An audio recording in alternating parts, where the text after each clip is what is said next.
Cynthia Rowley is a name that sits quietly in the world of American fashion, not screaming from the rooftops of Paris or Milan, but selling millions of dresses to real women who just want to look and feel beautiful.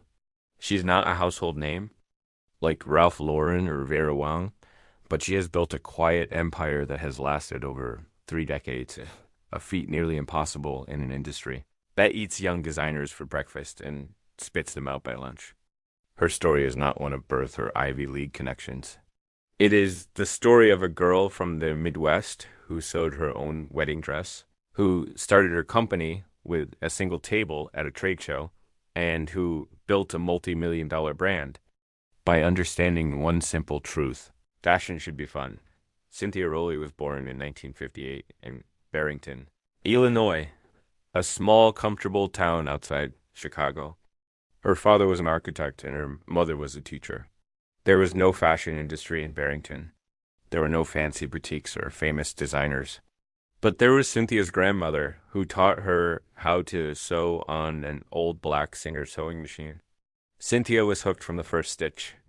She would sit for hours in her childhood bedroom, cutting up old clothes and turning them into new ones, not because she had to, but because she could not imagine doing anything else. She made clothes for her dolls, then for her friends, then for herself. By the time she was 16, she was already selling her designs to local boutiques.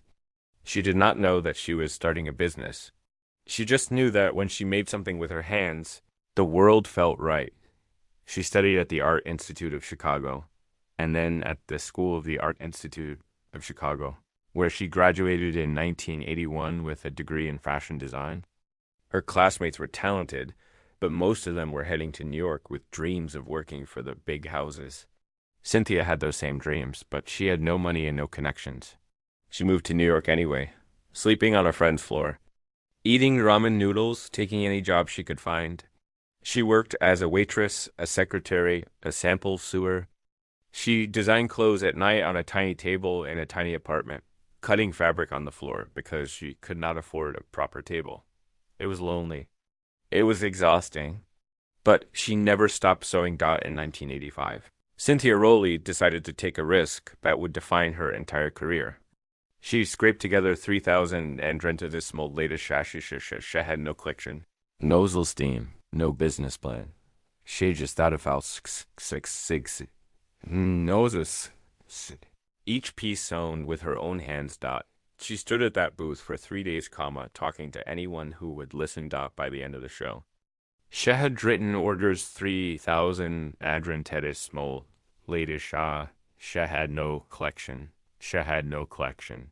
She had no collection. Adrian, the church. She. Nozzle steam, no business plan. She just thought about success. None of sin. No business plan. She just thought about no business. Each piece one wasn't horror. She stood sports, talking to anyone who would listen dot by the end of the show, she had written orders for over 20, She went home that night and cried. Then she got back to work. That trade show was the turning point. Department stores began calling. Boutiques in California and Texas wanted her clothes. She hired her first employee, a single seamstress working out of her apartment. She shipped orders from her living room, packing boxes herself, taping them shut, carrying them to the post office on her shoulder. In 1988, she opened her first small showroom in New York's garment district. It was not glamorous. The elevator was broken. The windows were dirty, but it was hers.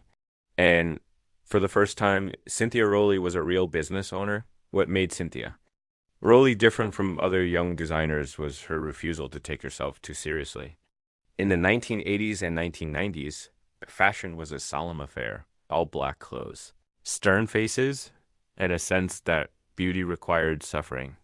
Cynthia rejected all of that. She made clothes in bright colors, playful prints, and comfortable silhouettes. She put models in sneakers on the runway. She designed dresses with pockets because she knew that women needed somewhere to put their hands. She was not trying to change the world.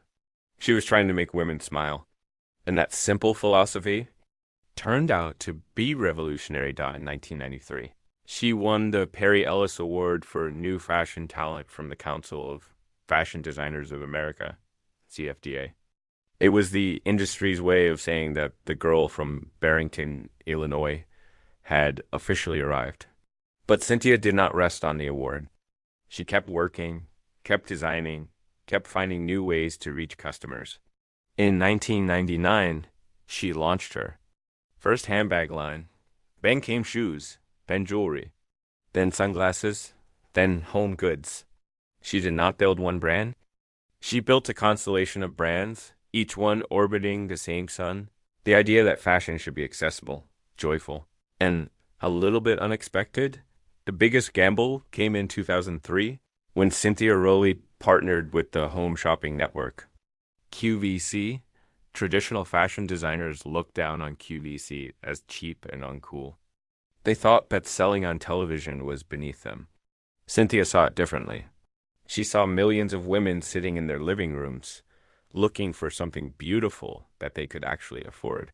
She went on QVC herself, night after night, talking to customers like they were friends, showing them how to style her clothes, answering their calls.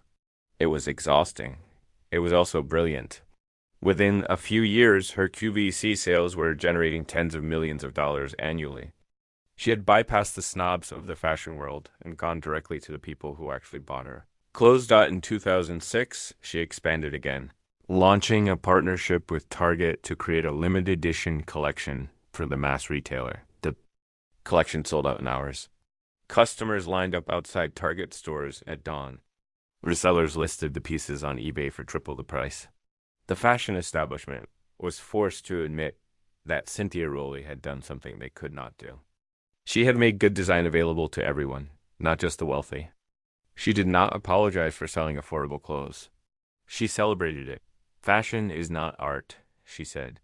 Art hangs on a wall. Fashion is something you live in. It should make you feel good every single day. Today, Cynthia Rowley is the creative director of a brand that generates over $100 million in annual retail sales. Her clothes are sold in over 200 stores across the United States, as well as in Japan, Europe, and the Middle East.